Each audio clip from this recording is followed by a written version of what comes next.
तो hello student, यहाँ पास देख सकते हैं कक्षा 11वीं का अर्धवार्षिक का पेपर आ चुका है प्यारे बच्चों। जीव विज्ञान का पेपर आ चुका है। ये पार्ट 2 है। कौन सा है? सेकंड पार्ट है। फर्स्ट पार्ट का पहले ही अपलोड हो चुका है, जो कि क्वेश्चन क्रमांक 1 से क्वेश्चन क्रमांक 8 तक पूरे के पूरे सोल्यूशन यानी आंसर आपको प्रोवाइड कर दिया है मैंने। सेकंड पार्ट पर हम देखेंगे क्वेश्चन क्रमांक 9 से पूरे 20 तक। ठीक, यदि आपको 70 में से 70 अंक पूरे चाहिए तो हमारे चैनल को और सब्सक्राइब कर लो, क्योंकि डेली के डेली मैं एकदम इम्पोर्टेंट क्वेश्चन आपके लिए लेकर के आता हूं। तो चैनल को सब्सक्राइब करना बनता है, क्योंकि आप चैनल को भूल जाओगे कहाँ पास अच्छा क्वेश्चन हमको मिलता है। इसलिए पहले चैनल को सब्सक्राइब कर लो, बेल आइकन को प्रेस कर लो, इसके बाद आगे बढ़ते हैं। ठीक, कर लिया आपने सब्सक्राइब?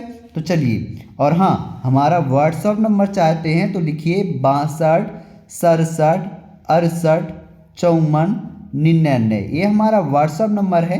यहाँ पास हाय कर सकते हैं हमें, हम ज़रूर रिप्लाई देंगे यदि खाली रहेंगे तो। बहुत बच्चे कमेंट करते हैं तो शायद ना भी दे पाएँ, लेकिन कोई बात नहीं, जिनका देखेंगे तो ज़रूर करेंगे। ऑब्जेक्टिव क्वेश्चन के आंसर मैंने पहले ही बता दिया था। ठीक, अब इसके आगे के आंसर देखेंगे। क्वेश्चन क्रमांक 7 8 9, अब 8 तक हो गया था। ठीक, 9वां से क्वेश्चन क्रमांक 9 से देखेंगे। एक चीज़ और बता दूं, मैं पहले 4 क्वेश्चन बताऊंगा, फिर उनके आंसर बताऊंगा। ठीक ना, क्योंकि PDF फॉर्म में है प्यारे बच्चों, तो बार बार खोलना संभव नहीं होता है, इसलिए पहले 4 क्वेश्चन फिर उसके आंसर। ठीक, तो 9वां क्वेश्चन क्या है? अर्ध स्वनियंत्रित कोशिका अंग के किसे कहते हैं? और इसके अथवा में है कोशिका भित्ति के 2 कार्य। तो कोशिका भित्ति वाला अवश्य आता है, very very most important question है प्यारे बच्चों। ठीक, फिर अगला क्या है? ब्लैकमैन का समीकरण सिद्धांत लिखिए, और इसके अथवा में है क्रॉस एनाटॉमी को परिभाषित कीजिए। तो ब्लैकमैन का समीकरण, ये मोस्ट इंपॉर्टेंट क्वेश्चन है, तैयार कर लेना, क्योंकि ये कल देखने को आपको मिलने वाला है। ठीक, फिर यहाँ पास आप देख सकते हैं जैव क्षमता CB तथा फेफड़ों की कुल धारिता EC में अंतर लिखिए। 2 नंबर के हैं, 2 अंतर लिख देना, लेकिन 4 अंतर आपको आने चाहिए। कितने? 4 अंतर आपसे बनने चाहिए प्यारे बच्चों। ठीक, और ये very very most important question है, तैयार कर लेना। और एक ये वाला जैव क्षमता से आप क्या समझते हैं, ये भी मोस्ट क्वेश्चन है। ठीक, मस्त ये मत ये करना कि हम कल याद करेंगे या परसों, इसको याद कर लो अभी। ठीक, यहाँ पास देखो 12वां नंबर, मानव में होने वाले श्वसन संबंधित रोगों, 2 रोगों के नाम लिखना है। और इसके अथवा में क्या है? फूफा फुस्वरण के 2 कार्य लिखिए। ठीक, तो इसके 2 कार्य पूरे बताता हूँ, और ये दोनों क्वेश्चन भी मोस्ट क्वेश्चन है। ठीक ना, तैयार कर लेना यदि आपको नंबर चाहिए तो। ठीक, तो इसके आंसर देखते हैं। तो यहाँ पास पहले ऊपर के आंसर दिखा देता हूँ। ये 7वां का आंसर है। ठीक, ये 7वां के 8वां का आंसर है। ठीक, फिर ये 8वां का आंसर हो गया जाइलम और फ्लोएम के 2 कार्य। ठीक, और ये 8वां का। अब यहाँ पास देखो क्वेश्चन क्रमांक 9वां का है, अर्ध स्वनियंत्रित कोशिकांग किसे कहते हैं? तो यहाँ पास पूरा उत्तर दिया गया है। ठीक, फिर यहाँ पास देखिए कोशिका भित्ति के 2 कार्य पूछा गया, तो 2 कार्य लिख लीजिए, लेकिन आपको कम से कम नहीं 4 से 6 कार्य याद रहना चाहिए। ब्लैकमैन समीकरण सिद्धांत क्या है? ये पूरा यहाँ पास आंसर दिया गया है, इसको नोट डाउन कर लो।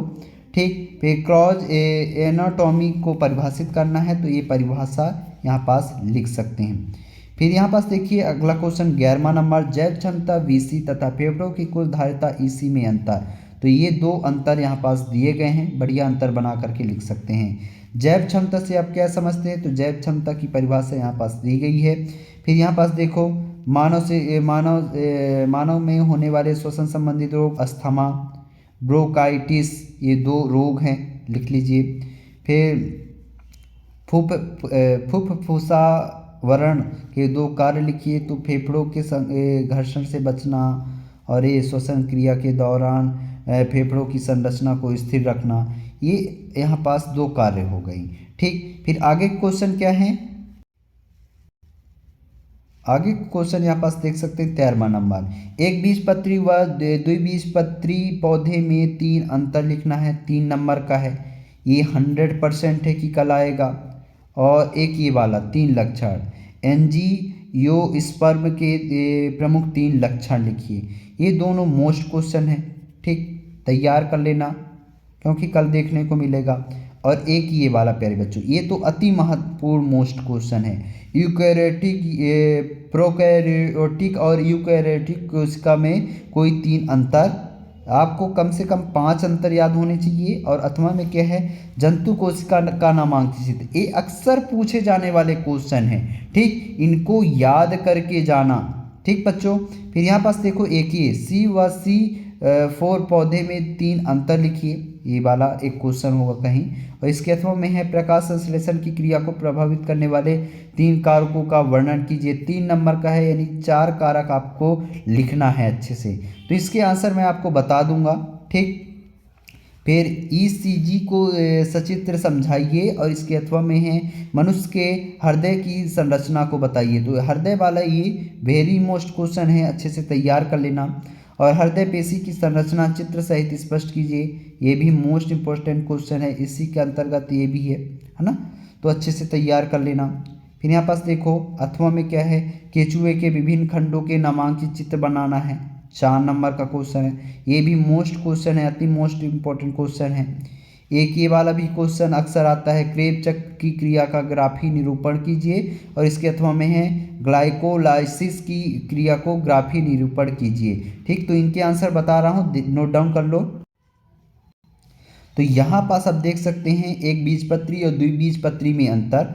ये बीजपत्रों की संख्या में यहाँ पास दी गई है कि एक बीजपत्री में पौधों की में, मतलब यहाँ पास आप 3 कॉलम बनाना,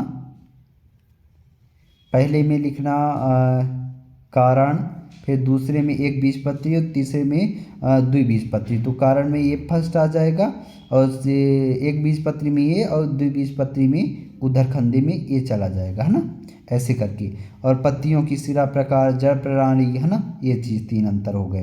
फिर यहाँ पास देखो एंजियोस्पर्म के 3 लक्षण, तो ये 3 लक्षण यहाँ पास दिए गए हैं, लिख लीजिएगा।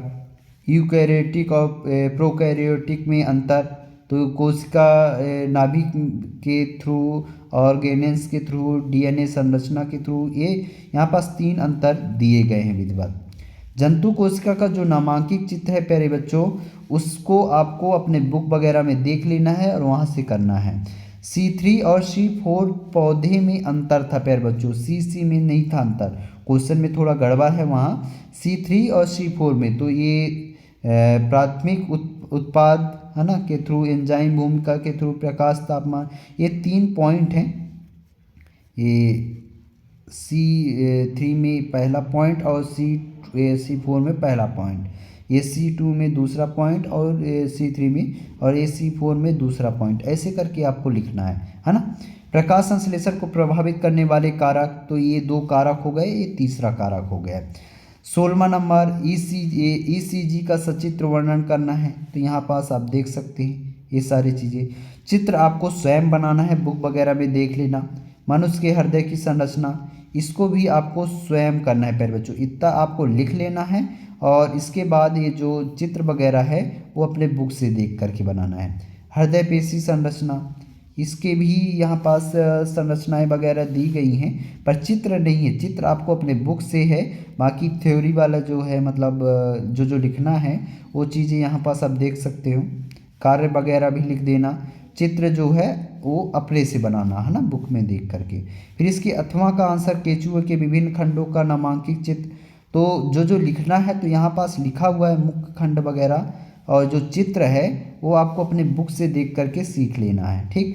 क्रेब चक्र की क्रिया का ग्राफी निरूपण कीजिए, तो ये क्रेब चक्र वाला क्वेश्चन का है।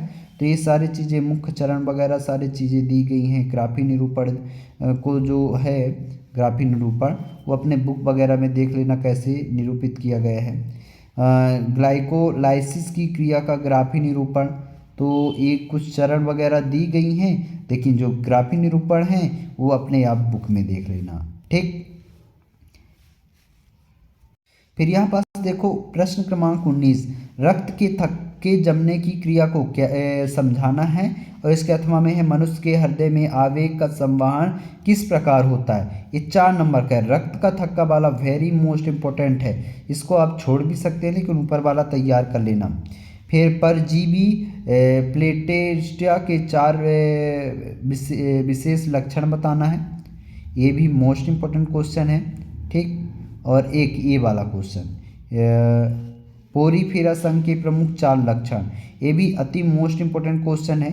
इनके आंसर बता रहा हूँ, याद कर लेना। ठीक, ये रक्त के थप्पे जमने की प्रक्रिया, ये परिभाषा हो गई। कुछ चरण दिए गए हैं, इनको आप लिख सकते हैं। ठीक, ये सारी चीज़ें। फिर मनुष्य के हृदय में आवेग का संवहन किस तरीके से होता है, ये सारी चीज़ें दी गई हैं। फिर परजीवी ये प्लांटेनिज्म के 4 विशेष लक्षण।